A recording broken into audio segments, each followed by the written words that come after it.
Good afternoon, everybody, and welcome to last week of the Circus Research webinar series. Last week, we completed the flood-related webinars, and if you would like to reach all of them, you can visit our YouTube channel, or you can go to our registration page to reach their fact sheets. The latest Friday presentation was from Katerina Masida about the GIS modeling of urban flood-prone areas, so you can reach that as well. Today we have a variety of topics that we are starting, and we are heating things up with Dr. Mariana Fragomeni's presentation. She is the assistant professor in the Department of Plant Science and Landscape Architecture at UConn. Dr. Fragomeni's areas of expertise are in urban climatology and urban design, and her research interests are in climate adaptation and design, with focus on heat vulnerability. Her applied and interdisciplinary research seeks to understand the impacts of adaptive design and land use planning and improving on exacerbating heat. If you have any questions during her presentation, please type it to the chat box or the Q&A box, and we'll try to answer most of them at the end of her presentation. Thank you so much for joining, and thanks so much for joining us, Dr. Fragomeni. The floor is yours. Thank you. It's nice to be here with you all. And so today I'm going to be presenting and talking to you about this one year-long project that we've been working on for Circa, focused on the change in heat vulnerability and land use influences.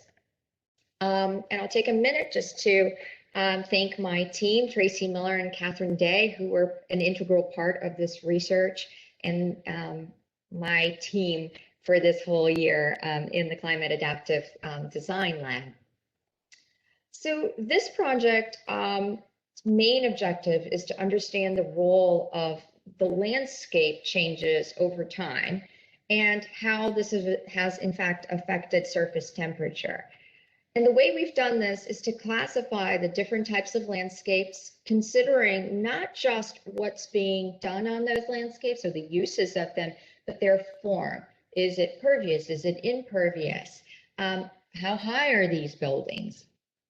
And then analyzing the land surface temperature data acquired from satellite images. In our case, we're using Landsat, particularly Landsat 5 and Landsat 8 images to identify areas where heat islands are occurring. Now, the important thing to keep in mind is with surface temperatures, it's what we're seeing from the satellites, it's the temperature that's radiating from these surfaces. So it's not how we feel, it's not the air temperature. So the analogy here is, think about a hot pan on a stove. If you hover your hand over it, it's really hot.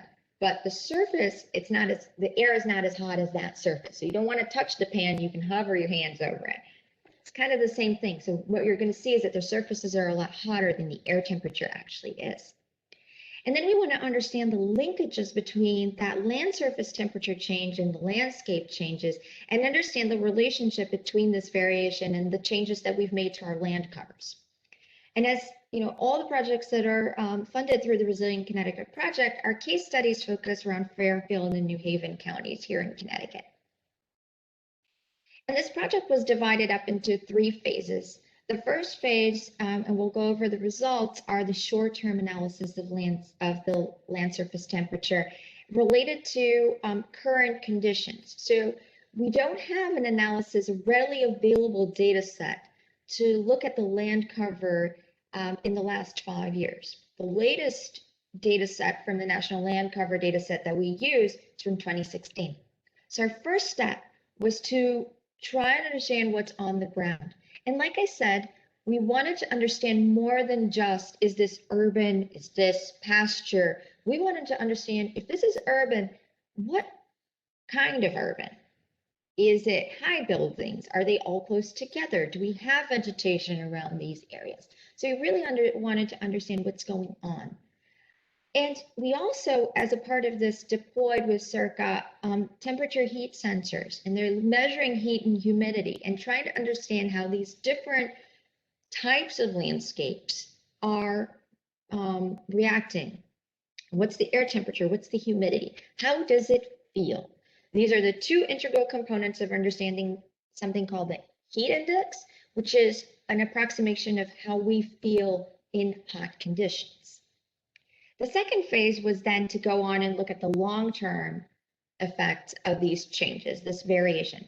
So we looked at 20 years. We go back all the way to 1999, and we compare readily available national land cover data set for Connecticut. And then we look at the land surface temperature changes and interpret, have new places, are we seeing new urban heat island effects, or are they actually intensifying, or both?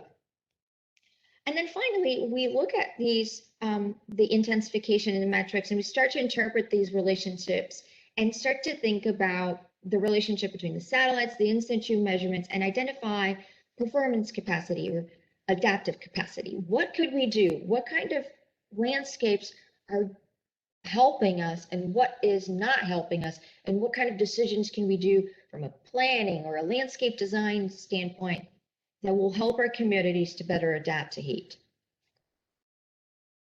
The methodology, I'm not going to go deep into it, but basically we use three different methods. We used a way for the short term, we used the local climate zone classification to get into what I was just talking about, that three-dimensional aspects of our environments. If this is urban, is it open urban? Do we have a lot of spacing? Are these small buildings? Are these high buildings? What kind of materials are we using for these constructions?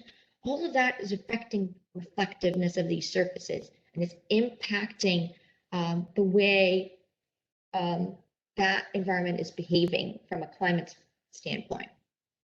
So trying to bridge between urban climatology and landscape architecture using this method. Then we use a readily available data portal methodology to do machine learning and to classify these areas in a really well-established methodology.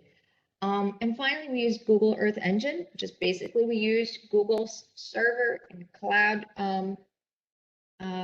for remote sensing and surface urban heat island analysis. And also, again, using readily available codes, readily available data sets. So this is a replicable methodology for our communities in the future and to help us understand what's going on and keep going in the future and analyzing other areas other than Fairfield and New Haven. So we'll go right into the results now and focus on each one of the phases. So as I said, the first phase was that short-term analysis and really focus on what's on the ground. What do we have? And here what you're seeing is the library that we composed for New Haven, which is our prototype to start off with the classification. And what we see is the most intense urbanization that we see in these two counties is what we call compact mid-rise. Buildings up to 8 stories high and a lower imperfect, 9 stories high, forgive me, 3 to 9, tightly packed buildings separated by narrow streets, a pervious cover of 0 to 20%, so mostly impervious cover, kind of like downtown New Haven. Open mid-rise, same kind of height of the buildings, but there's more space and you start to see a little more pervious cover in between. Open low rise, a 30 to 60% pervious cover. The buildings are shorter, so 1 to 3 story high buildings. And the variation between materials and construction in these is not too different. Then we get to large low rises, which is our big shopping malls with a lot of parking lots and parking spaces.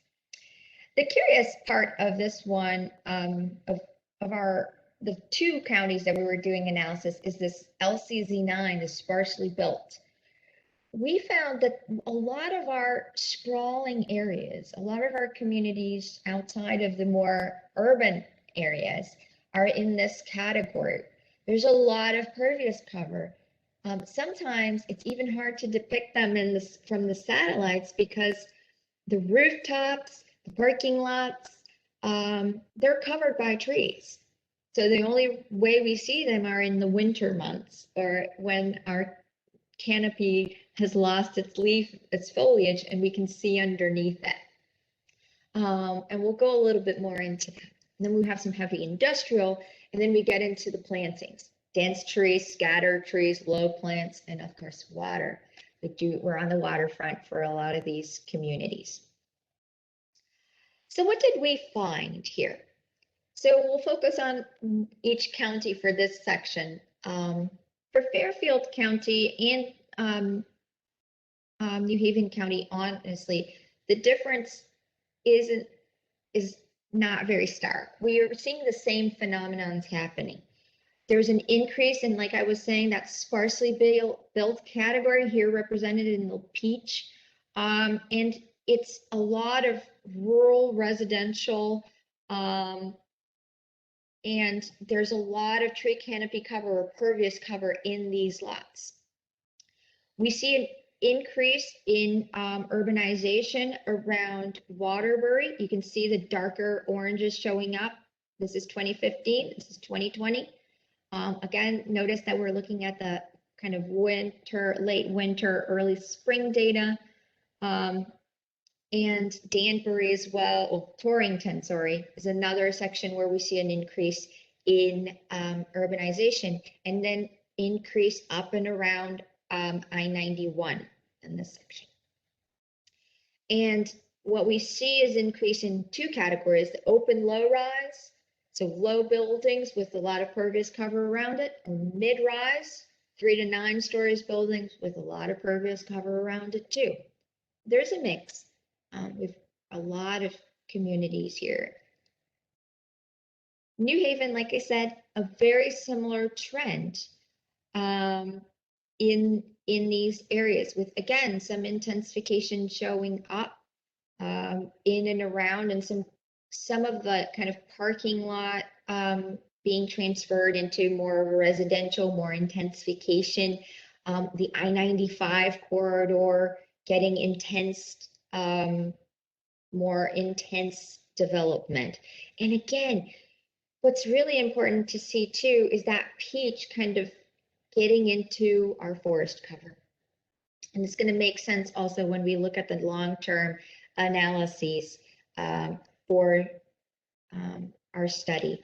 But notice also that connection between Bridgeport and New Haven getting an intense intensification. So you see a darker orange. And I realize that at this scale, it's hard to see, but giving you an idea that some of these are up and around transportation corridors. And this is aligns with the long-term studies that we did too. So in the long term, it's very subtle what we start to see. And this is now running on a little video for you showing the analysis change. What you start to see is an intensification or up and around the corridors, both on the urbanization. And then again, when we're looking, and this is land surface temperature on your right, you see the intensification. So these are our hot spots, and they've been going on for a couple of years.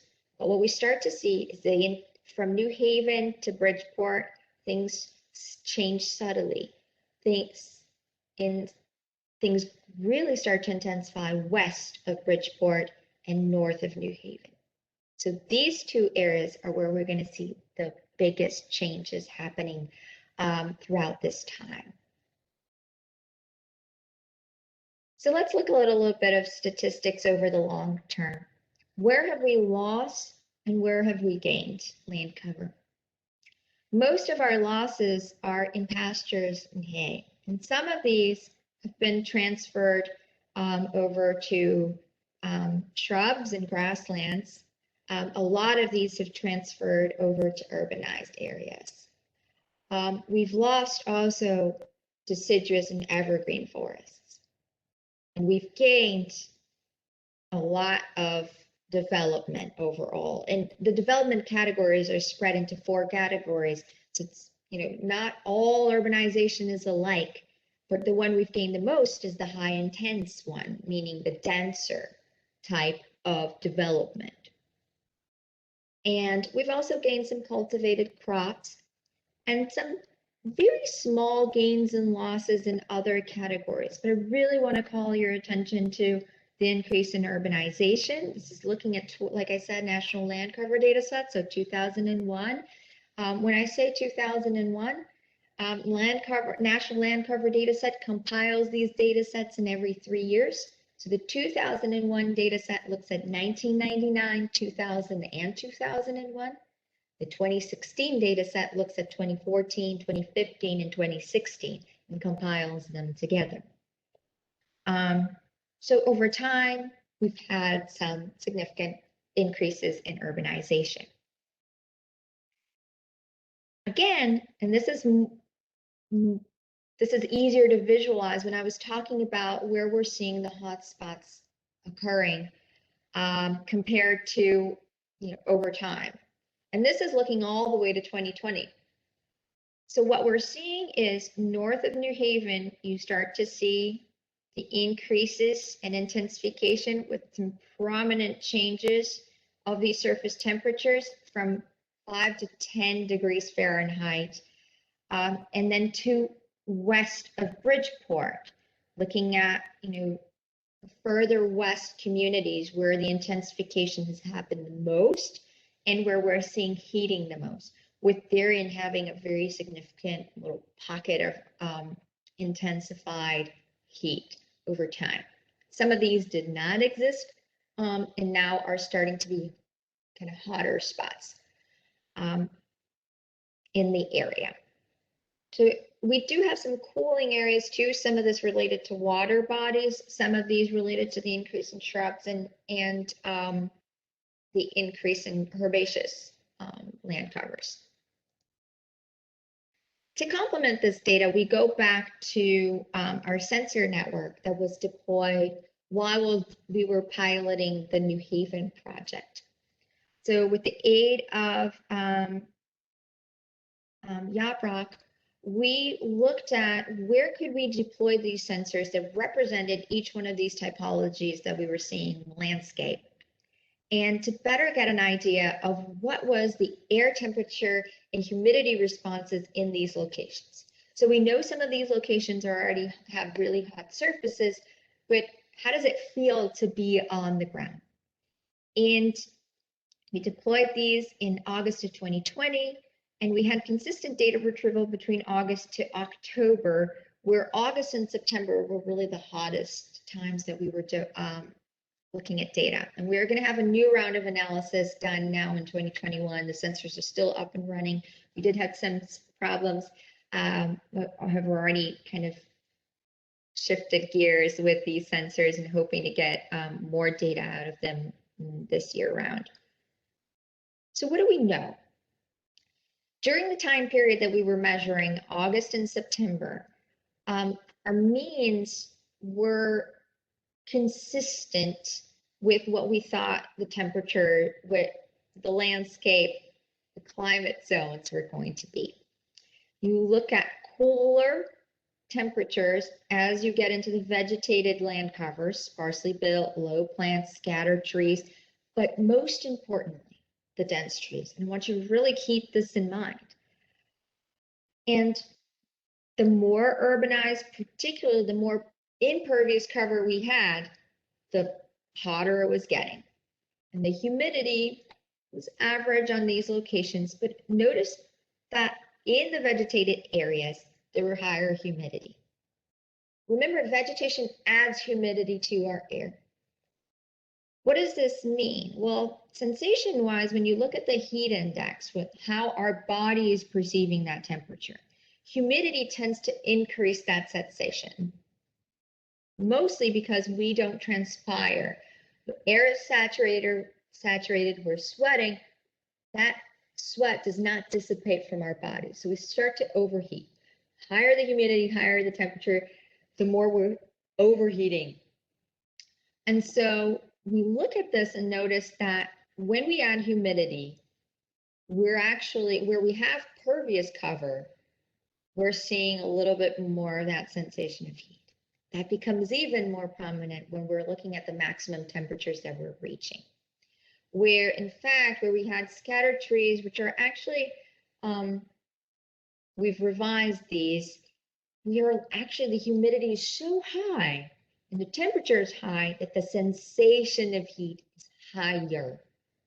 It isn't until you're in the really dense tree area that that sensation is diminished because the temperature is reduced.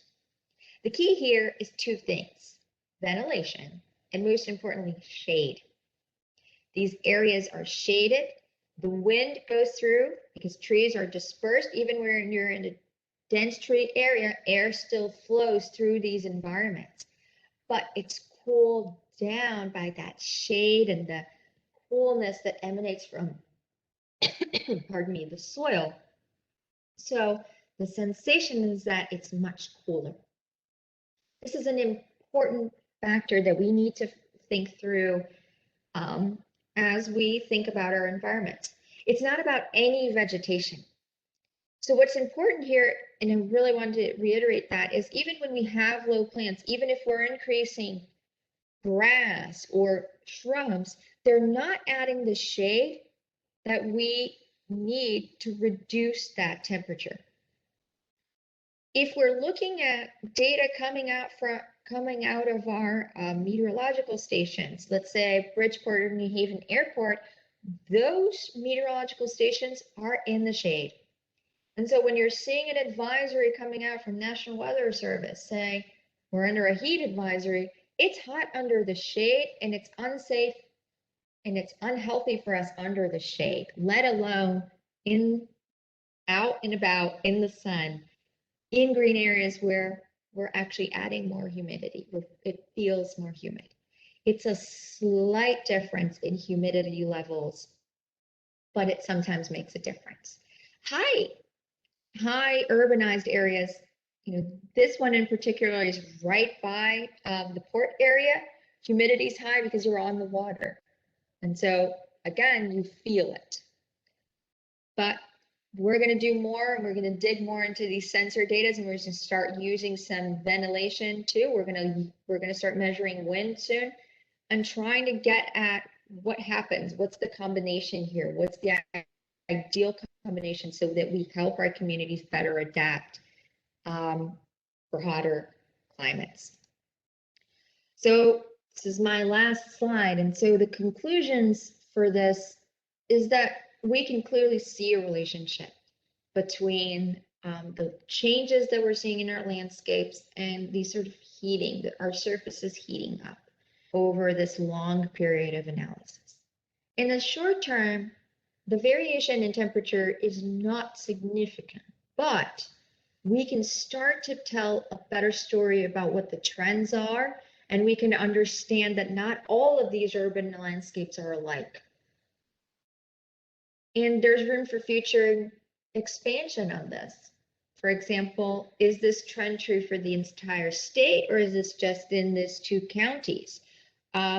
Are there other urban landscapes that we don't find in Fairfield and New Haven counties that are different and that are interacting with our meteorology in a different way?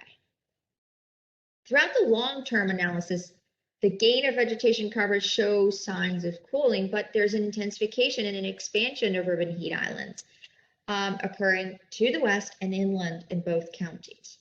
How are these related to policy changes?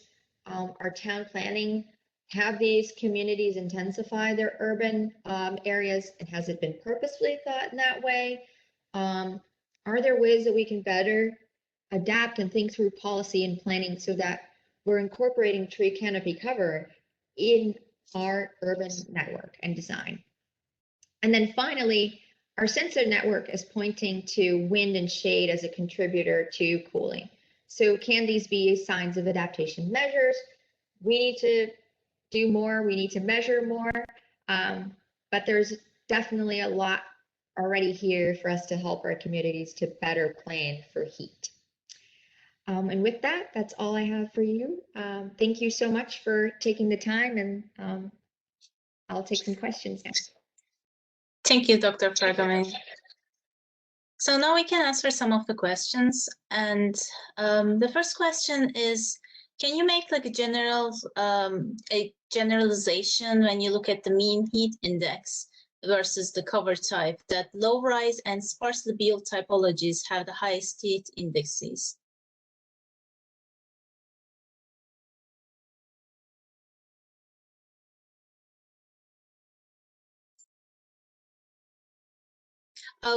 Maybe you're muted. Yes, you're muted. Sorry. Yes. So I'll go back a little bit. So could you repeat the question just so I can? Sure. What kind of a generalization that you can make when you compare the mean heat index versus the land cover types? Can you say that like low-rise and sparsely built typologies have the highest heat indices? Not necessarily. That's why I was saying we need to do more investigation on wind and shade, because some of what's not here and that we're not really capturing in these sensors, some of these sensors are on streets and they're picking up wind that's being channelized through these roadways, or they're really close to the water and they're picking up on that breeze. And that in some ways seems to be contributing to it. So I didn't add this here, but some of what we've done is actually map wind direction in New Haven, and we've started to notice that the sensors that are picking up lower temperatures have some contribution from wind circulation. And from a design standpoint, that is a strategy that works very well for a city like New Haven and Bridgeport. So my answer, it's not a simple answer, but I wouldn't make that generalization. I think part of what we're missing here is that wind flow, and we need to do more analysis and understand better. Some of these are in areas that are adjacent to urbanization or across the street or to the of urbanized areas, and that could create what we call wind shades, meaning wind is not flowing in that direction, so there's no capacity for cooling. So it's not just about that one location, but there's a bubble effect, in short. Compared to your short-term and long-term analysis, what are the significant differences observed in the heat islands? Everything has been very gradual. So the short term, you almost can't see you can see intensification, you don't see new areas. With the long term, we see new areas popping up. We see new locations where you didn't see these hot spots and now you do. And a lot of it is because we're not making major changes to our urban environment in the short term. It's gradual changes. So you see pocket developments. It's happening kind of dispersed in the short term. In the long term, you really see the impacts of these decisions. And part of it is, when we're seeing this occurring along transportation routes, it makes sense. Those routes are there, they're established. If you're thinking of like commercial routes, people are flowing through here, so you want your commercial, your business to be there.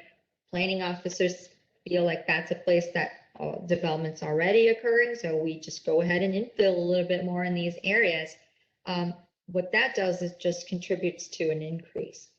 In the short term, what we're able to see is more of that, like I said, the variation in the land cover changes, where it's like this was sparsely built, but now someone picked up one of these lots and created and subdivided into smaller lots and created a little pocket neighborhood or something like that.